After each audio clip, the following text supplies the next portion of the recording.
Hi friends, റെസൂസ് life സ്റ്റൈലിലേക്ക് എല്ലാവർക്കും സ്വാഗതം. ഞാൻ എൻ്റെ കൃഷിത്തോട്ടത്തിലേക്ക് നടക്കുകയാണ്. നിങ്ങൾക്ക് ഒപ്പം നടക്കാൻ കേട്ടോ. കുറച്ച് കാര്യങ്ങളൊക്കെ ഞാൻ കാണിച്ചു തരാം. എല്ലാവരും പണ്ടുകാലത്ത് വീടുകളിൽ സ്ഥിരമായി കാണുന്നതാണ് ഈ പുല്ല്.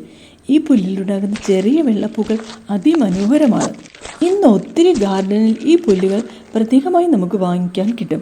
അത് നിലത്തിൽ ഇട്ട് കഴിഞ്ഞ് ധാരാളം രീതിയിൽ വള്ളിയായി പടർന്ന് നിലം മുഴുവൻ പച്ച കളറിൽ നല്ല ഭംഗിയായി നിൽക്കും. അതുകൊണ്ട് തന്നെ ഇന്ന് വിപണിയിൽ വളരെ അധികം പ്രാധാന്യമുണ്ട് ഈ പുല്ലിച്ചെടിക്ക്.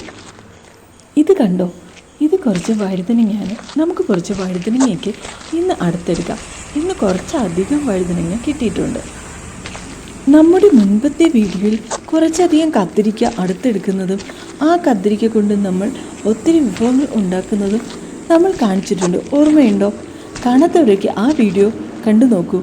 ഞാനതിൻ്റെ ലിങ്ക് വേണമെങ്കിൽ ഇവിടെ മുകളിൽ കൊടുക്കാം. ഓക്കെ, അതൊക്കെ നിൽക്കട്ടെ. ഇന്ന് നമുക്ക് കുറച്ച് വഴുതനങ്ങ നോക്കാം. വഴുതനങ്ങ എല്ലാവർക്കും അറിയാം. കത്തിരിക്ക പോലെ തന്നെ ധാരാളം വൈറ്റമിൻ ഉള്ളത് തന്നെയാണ് വഴുതനങ്ങ. ഇതൊരു പഴയ വഴുതനങ്ങയാണ്. ഈ വഴുതനങ്ങയുടെ ചുവട്ടിൽ നിന്ന് ധാരാളം ശിഖരങ്ങൾ വന്ന് അതിൽ ഉണ്ടാകുന്ന കായ്കളാണ് ഈ കാണുന്നത്. ഏകദേശം ഒരു 7-8 7-5 അതിനുള്ളിൽ കായ്കൾ ഉണ്ട്. അതെല്ലാം നല്ല പാകമായതാണ്. ഇനി കുറച്ച് ചെറിയ കായ്കൾ ഒത്തിരി ഉണ്ട്, പക്ഷെ പാകമായ കായ്കൾ ഏകദേശം ഒരു 5-നുള്ളിൽ ഉണ്ട്. ഈ വഴുതനത്തേക്ക് ചുറ്റും നമ്മളൊരു പച്ച കളറിൽ ഒരു വിരി കൊടുത്തിട്ടുണ്ട്. കാരണം കോഴിയുടെ ശല്യമൊന്നും അധികം ഉണ്ടാക്കാതിരിക്കാൻ വേണ്ടിയിട്ടാണ്.